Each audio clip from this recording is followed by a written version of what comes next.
Hi, my name's Andrew Greenfield. I'll be your narrator today on today's video for the FlashCoreModule ransomware and anomaly detection on the FlashSystem 5300. Now, all this great work was done by Thomas Bish. He's a great guy. I've worked with him for the last 6 years easily on many projects and videos. And we've done some other videos together too. You can see them in the metadata also about ransomware and FlashCore modules.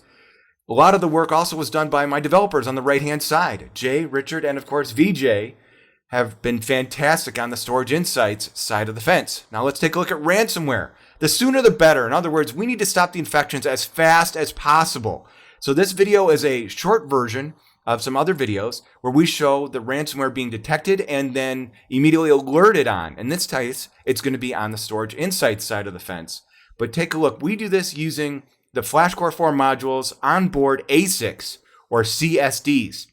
And the sooner we can actually respond and tell you that an infection's going on, we can stop it. And we're using the inference engine and the feature aggregation of all those patterns that the writes are showing on those FlashCore modules at the bottom, upwards to the all-flash array, which we're then sending to the model training or Watson X in the cloud.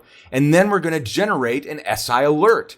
That's right. So you'll see that it actually goes up to the actual engine and then confirms with the model and then moves up to SI so we can protect you faster and quicker. Now, we have other videos about this. This is one that Roman Pletka and his team in IBM Switzerland did that I also helped out with. That goes into a deeper dive on just a single VM. We've also done some other videos, but here's a quick overview. Look on the left-hand side. You'll see that our FlashCore module is radically different than standard SSDs. There's a lot more features.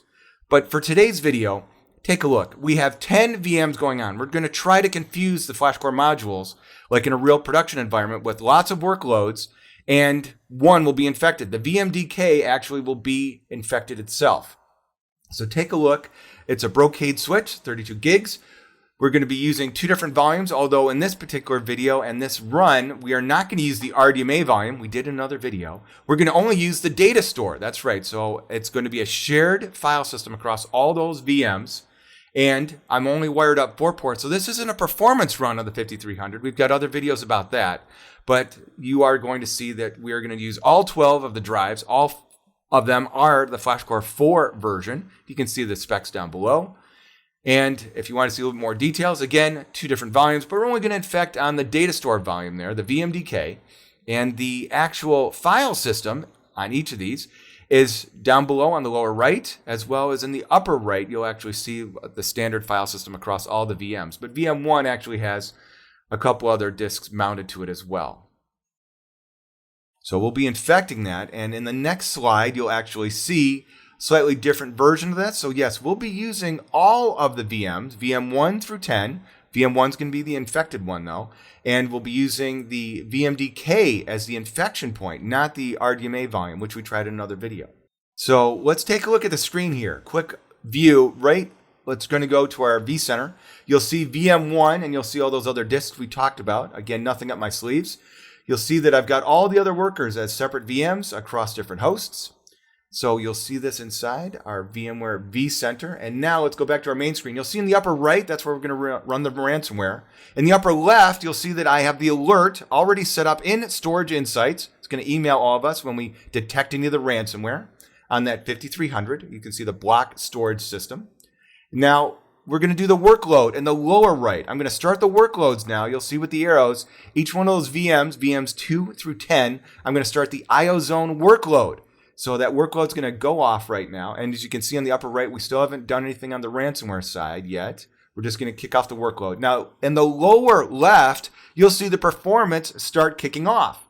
Now, we've kicked off the ransomware, and I've sped up this part because I don't want to keep you and all the other stuff. We've started the infection. So you can see that in the middle part of the screen, which reflects back to the magnified version of the red upper right. And there it is. We got our first alert at 8%. 8% we were able to detect the ransomware, and we sent the alert out. Now let's take a look at what that means. So that means that it sent out an email, and inside Storage Insights, you'll see that I actually have the screen here where it actually shows the M-disk, the actual volume, and we can go to different places. You'll see the actual ESX77 host, which actually shows the particular host that was affected by this. We can go a little deeper dive just by going into the alert only page, as you can see here. Again, we're showing off the volume, the host, and the actual array that we'll actually take a look at here. Now, this is in regular time versus the sped up infection point, but still 8% is far better than anything else. And again, you can see the hosts. You can actually see the definition of the ransomware alert, the anomaly detection that we found on the workload itself using the Wanna Laugh script, which is a very good test to see if you've got good things. And of course, last but not least, here's my Outlook. Here's that email I told you about. You can see where it was triggered. You can see that it was sent out to me, Jay, as well as Tom. So take a look at this real quickly. And of course, it has the link back to the Storage Insights. Thanks again for watching this video. If you have any questions, please reach out to any and all of us. I look forward to seeing you at an upcoming IBM event or perhaps online at a web conference.